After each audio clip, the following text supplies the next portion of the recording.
Selamat jumpa di Paskah tahun 2020. Kita berjumpa dalam pengharapan, dalam keyakinan bahwa hari ini, sebagaimana Maria Magdalena, bahwa benar kita telah melihat Tuhan.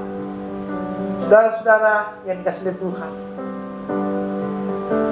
hari ini dengan penuh sukacita di rumah tangga kita masing-masing, saya percaya kita tidak pernah kehilangan sukacita yang besar, karena toh di tengah-tengah situasi ini lawatan Tuhan tetap hadir dan kita nikmati hari ini. Kita bersama-sama dengan semua orang percaya di muka bumi menyambut dengan penuh syukur kebangkitan Yesus Kristus lewat peristiwa Paskah. Nah, saudara-saudara yang saya kasih dalam nama Tuhan, aku telah melihat Tuhan. Aku telah melihat Tuhan. Itu tema kita di perayaan Paskah dalam pelayanan bersama dalam Gereja Toraja dan bersama dengan Persekutuan Gereja-Gereja Indonesia. Kita merenungkan tema besar, tema Paskah tahun ini, kebangkitan Kristus membawa pengharapan. Kebangkitan Kristus membawa pengharapan. Itu diambil dalam Lukas 24 ayat 5 dan 6. Saudara-saudara yang dikasihi Tuhan, aku telah melihat Tuhan.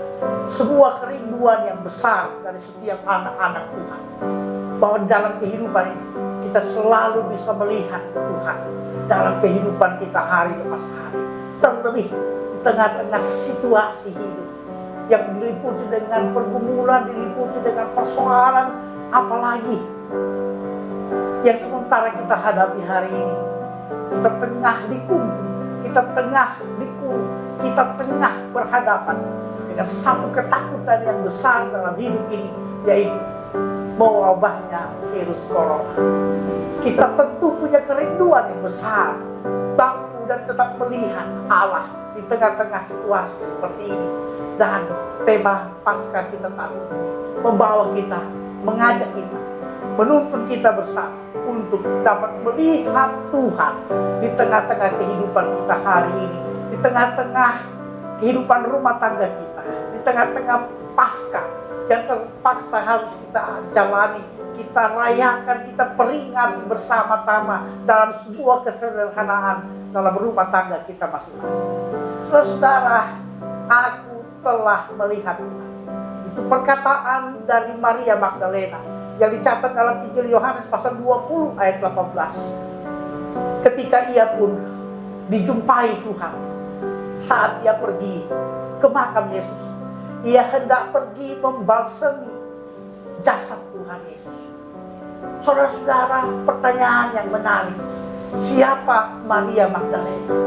Mengapa Injil mencatat dialah orang yang pertama melihat kubur kosong, dan dialah yang pertama-tama dijumpai Yesus ketika peristiwa kebangkitan Yesus, sebagaimana yang dicatat dalam Injil Yohanes pasal 20 ayat 1 sampai 18. Siapa Maria Magdalena? Saudara-saudara, kalau kita melihat biografi hidup atau riwayat hidup Maria Magdalena, dia sesungguhnya adalah seorang perempuan yang dahulunya hidup dalam kegelapan. Dia hidup dalam sebuah kehidupan yang sangat buruk di hadapan Tuhan dan manusia. Dia mantan seorang pelacur. Tetapi saudara-saudara, dalam keberdosaannya, ketika ia berjumpa dengan Yesus, ia sungguh-sungguh bertobat. Ia sungguh-sungguh meninggalkan semua apa yang ia perbuat, apa yang mendukakan hati Tuhan, apa yang tidak berkenan di hadapan mati manusia. Ya, itulah kehidupan Maria Magdalena saat itu. Terjebak dalam kehidupan seorang pelacur, terjebak dalam kehidupan prostitusi, kehidupan yang sungguh-sungguh mengerikan, memalukan dan mengilukan hati. Tetapi sekali lagi, perjumpaannya dengan Yesus telah membuatnya secara tulus dan totalitas untuk mengasihi Tuhan dalam hidupnya, sebagai orang yang sungguh-sungguh bertobat, sebagai orang-orang yang sungguh-sungguh hendak mengubah hidupnya, hendak diubahkan oleh Tuhan dalam hidup. Maka saudara-saudara yang dikasihi Tuhan, ketika Yesus bangkit pada hari yang ketiga, sebagaimana memang yang sudah dinubuatkan, benar Yesus mati, benar Yesus dimakamkan, tapi juga benar ada sebuah kepastian bahwa Yesus bangkit pada hari yang ketiga. Nah, dalam peristiwa kebangkitan inilah Maria dengan segala kerinduan dan kecintaannya kepada Tuhan, ia termasuk atau tergolong orang yang baru saja mengenal Yesus. Tapi saudara-saudara, yang menarik dari kehidupan Maria Magdalena, ia begitu cinta, ia begitu mengasihi Tuhan, ia begitu total punya kerinduan untuk selalu dan selalu mengasihi Tuhan. Bahkan saudara-saudara, saat Yesus tinggal sebuah jasad di dalam makam, Maria Magdalena tetap punya kerinduan untuk menjumpai Yesus, walau hanya sekedar untuk membalsemi, sebagai sebuah tradisi pada waktu terhadap jenazah. Tapi saudara-saudara, ia punya kerinduan. Poin penting dari situ adalah totalitas dan ketulusan Maria Magdalena mengasihi Tuhan, mencintai Tuhan dengan segenap hati dan jiwanya.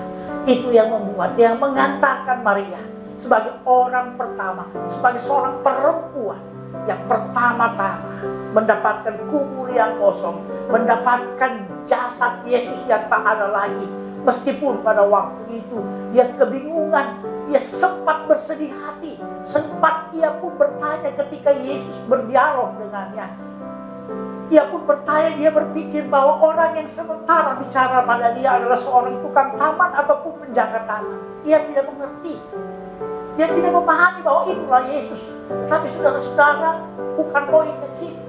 Poinnya adalah Maria punya kerinduan yang sangat besar untuk menjumpai Yesus. Kerinduan untuk mengasihi Yesus. Kerinduan untuk membangun hubungan dengan Yesus. Walaupun ia sementara dirundung duka, ia sementara diliputi kabut duka cita di tengah-tengah peristiwa kematian Yesus. Murid-murid Yesus pada waktu itu sementara mengunci diri mereka di rumah. Mereka sementara menutup rapat-rapat pintu rumah mereka karena ketakutan. Tapi saudara-saudara, Maria Magdalena pergi sungguh-sungguh dengan segala kerinduan, segala kasihnya pada Tuhan, hendak pergi. Walaupun hanya sebatas ia menangis di depan kubur yang kosong. Itulah kerinduan Maria Magdalena. Nah, saudara-saudara yang dikasihi Tuhan, apa yang terjadi dalam episode ini? Apa yang terjadi dari kisah yang luar biasa dialami Maria Magdalena? Meskipun dia hanya mendapat kubur yang kosong, batu kubur yang sudah terguling, tapi Yesus datang menghampirinya. Yesus datang menampakkan diri kepadanya. Itu berasal, itu bermula dari sebuah kerinduan dan rasa cinta, dari totalitas yang ada pada diri Maria Magdalena mengasihi Tuhan. Nah, saudara-saudara, hal yang pertama yang perlu kita renungkan di masa Paskah ini, kita semua sama punya kerinduan seperti Maria Magdalena, dapat melihat Tuhan. Pertama, di sukacita Paskah ini, tanamkan, tumbuhkan, segarkan terus semangat kita untuk mengasihi Tuhan. Hanya orang-orang yang punya totalitas, orang-orang yang punya kerinduan besar untuk berjumpa dengan Tuhan, maka ia dapat melihat Tuhan. Sama seperti apa yang dilakukan oleh Maria Magdalena. Hal yang kedua, saudara-saudara, perjumpaan Yesus dan Maria. Ketika Yesus menampakkan diri kepada Maria, sebelum Maria kembali ke tengah-tengah murid untuk menyampaikan, aku telah melihat. Sesungguhnya siapa yang dilihat Tuhan? Siapa yang dilihat oleh Maria? Aku bagaimana makna dari ketika Maria berkata aku telah melihat Tuhan? Apakah Maria hanya melihatnya sebagai sebuah kebangkitan fisik Yesus semata? Tidak. Tapi apa yang dimaknai dengan kata aku telah melihat Tuhan? Ada sebuah semangat yang baru. Ada sebuah keyakinan yang diteguhkan kembali. Ada sebuah harapan yang diperkuat kembali dalam diri Maria ketika ia berjumpa dengan Yesus. Dia tidak hanya melihat secara fisik Yesus bangkit, tetapi ia melihat lebih dari itu. Penglihatan Maria telah membawanya mengalami sebuah semangat, sebuah keteguhan iman, sebuah kekuatan pengharapan kembali setelah seketika lamanya ia berduka karena kematian Yesus. Saudara-saudara, perjumpaan Maria dengan Yesus di kubur ini telah membawa sebuah semangat, sebuah kekuatan, sebuah pengharapan yang baru dalam hidup Maria. Sehingga ketika ia mengatakan aku telah melihat Yesus, penglihatan itu, perjumpaan itu telah membuat sebuah kekuatan baru, sebuah harapan baru yang besar dalam diri Maria. Nah, saudara-saudara yang kasih Tuhan, hal yang kedua, mari kita seperti Maria. Jangan saja kita tidak hanya melihat Tuhan, kita tidak hanya melihat Yesus dalam diri ini sebagai sebuah sosok pribadi begitu saja. Kita tidak hanya melihat secara fisik kebangkitan Yesus, tapi jauh lebih. Yang penting adalah orang yang melihat Tuhan yang bangkit itu dalam dirinya, ia semakin bersemangat, semangatnya dibangun kembali, ia semakin diteguhkan dalam iman, dan ia semakin kuat dalam pengharapan. Orang yang melihat Tuhan, orang yang selalu meyakini akan kuasa Kristus yang bangkit. Maka daripada itu, saudara-saudara, yang penting dalam kehidupan kita adalah seorang tokoh atau seorang teolog mengatakan, Markus Borg, dia mengatakan berelasi dengan Kristus jauh lebih penting daripada sekedar tahu tentang Yesus. Sekali lagi, ia mengatakan, Markus Borg mengatakan, berelasi dengan Kristus jauh lebih penting daripada sekedar tahu tentang Yesus. Artinya apa?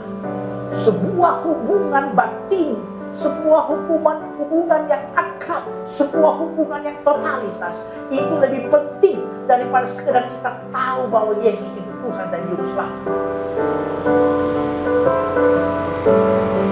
Relasi dengan Yesus, relasi dengan Kristus yang bangkit, itu yang lebih utama daripada sekedar kita tahu, oke, hari ini Yesus bangkit. Tetapi sesungguhnya kita tidak punya relasi yang baik. Maka saudara-saudara yang dikasihi Tuhan, hal yang kedua, mari bangun relasi yang baik dengan Tuhan yang kita telah lihat. Sebab dengan relasi dengan Tuhan itu, kita akan mengalami kuasa Yesus. Kuasa Yesus yang membangkitkan semangat, kuasa Yesus yang meneguhkan iman, dan kuasa Yesus yang memperkuat pengharapan kita di tengah-tengah hidup ini. Yang ketiga, saudara-saudara yang dikasihi Tuhan, perjumpaan Maria dengan Yesus juga telah mengubah, menuntun Maria, membuka mata rohani Maria untuk semakin berserah, semakin mau dipulihkan Tuhan, semakin mau dibaharui Tuhan dalam hidupnya sebagai murid Yesus. Paskah mesti membuka hati, kita membuka hati, semakin melapangkan hidup kita untuk karya kuasa Yesus yang bangkit itu, memulihkan hidup kita, membaharui hidup kita, meneguhkan kita untuk berjalan dalam kebenaran Tuhan hari lepas hari. Kebangkitan Kristus membuat kita semua semakin menyadari bahwa mengasihi Yesus dalam hidup ini menjadi yang utama dalam hidup. Dan mengasihi Yesus kita tunjukkan dengan mempersilahkan Kristus Tuhan bekerja dengan segala kuasa kebangkitan, mengubah, memulihkan kita, meluruskan jalan hidup kita, mengubah orientasi hidup kita menjadi orang berorientasi kepada sesuatu yang sungguh memuliakan Tuhan. Hal yang keempat, aku telah melihat Tuhan. Kutiro mo tupuang, bahasa Toraja, juga hendak mengobarkan semangat kita untuk terus bersaksi tentang Kristus yang bangkit di dalam dunia. Ketika Maria hendak memegang, menyentuh Yesus, ketika ia kemudian menyadari, ketika ia mengatakan, "Ya Rabuni," kerinduan Maria sebagai seorang perempuan hendak memegang tubuh Yesus. Tapi Yesus mengatakan, "Jangan, belum saatnya." Yesus menyuruh Maria untuk pergi. Katakan kepada murid-murid, katakan bahwa aku sudah bangkit. Apa yang poinnya di sini, saudara-saudara? Orang yang telah melihat kebangkitan Tuhan adalah orang yang limpah dengan kerinduan untuk menyaksikan tentang kebangkitan Kristus ini di tengah-tengah hidup.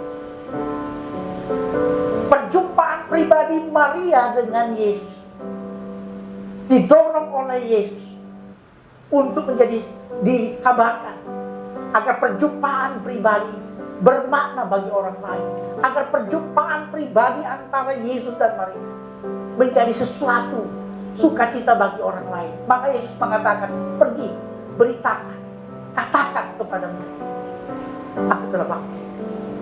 Karena itu, saudara-saudara, mari di tengah-tengah situasi ini jangan padamkan semangat kebangkitan Kristus dalam diri kita. Orang yang telah melihat Tuhan, dia akan penuh dengan semangat, gairah untuk memberitakan, mengabarkan kebangkitan Kristus dalam hidupnya, baik dalam rumah tangganya, dengan tetangga, dengan siapapun. Tapi di tengah-tengah situasi COVID-19 ini, mari dengan tetap berdiam di rumah, dengan tetap menaati protokol kesehatan, sesungguhnya kita sudah menyatakan kesaksian kita tentang kebangkitan Kristus. Menaati apa yang tengah Tuhan atur untuk kita buat lewat hikmat yang Tuhan sudah beri bagi para pemerintah kita. Mari tunjukkan kesaksian kita. Kita taati semua apa yang dikatakan oleh pemerintah agar kita dapat memenangkan pertarungan besar. Kita dapat memenangkan kuasa Kristus di tengah-tengah gelapnya pengaruh kuasa COVID-19. Cara yang sederhana. Dan mari bersama-sama tetaplah doakan negeri ini, doakan bangsa kita, doakan dunia ini, doakan kota kita, agar kuasa kebangkitan Kristus ini penuh kuasa dan kemuliaan, memulihkan negeri dan kota kita, memulihkan bangsa ini, memulihkan dunia ini. Dan mari saksikanlah kuasa kebangkitan Kristus yang telah kita lihat. Jangan pernah berhenti. Teruslah menjadi berkat. Teruslah peduli dengan sesama. Lakukan sesuatu yang bisa kita lakukan di tengah-tengah penderitaan sesama kita, di tengah-tengah wabah virus corona ini. Lakukan sesuatu sebagai tanda bahwa engkau telah melihat Tuhan. engkau bangkit bersama dengan Kristus di tengah-tengah situasi. Lakukan apa yang bisa kita lakukan. Entah dengan bentuk natural, entah itu dalam bentuk mata uang. Bagikan. Bagikan. Agar orang merasakan kuasa kebangkitan Kristus itu dalam diri. Nah, saudara-saudara yang dikasihi Tuhan, saya percaya Roh Kudus Tuhan yang selalu ada dalam hidup kita akan menuntun kita semua melihat Tuhan di peristiwa Paskah ini. Kita percaya Roh Tuhan bekerja membawa mata hati dan iman kita untuk mensyukuri kebangkitan Kristus yang telah bangkit mengalahkan kuasa maut, bangkit mengalahkan kematian, dan menjaminkan banyak pengharapan bagi kita semua. Maka jalanilah hidup dengan totalitas mencintai Tuhan. Jalanilah hidup dengan totalitas untuk mengasihi Tuhan lebih dari apa. Jalanilah hidup untuk semakin dimurnikan, punya gairah dan semangat yang baru, juga punya pengharapan yang besar. Karena kita percaya Kristus Tuhan kita, Allah yang maha besar, telah menjaminkan hari esok. Sebabnya ini ada hari esok, ada kebaikan, ada pemulihan bagi bangsa kita, dan ada kekuatan bagi kita semua. Selamat merayakan Paskah bersama di tahun ini. Saya percaya suasana COVID-19 tidak akan pernah mengurangi semangat yang besar, gelora pemuji Tuhan, sukacita kemuliaan Allah yang bangkit dalam hidup kita semua. Selamat Paskah. Tuhan memberkati kamu semua. Amin.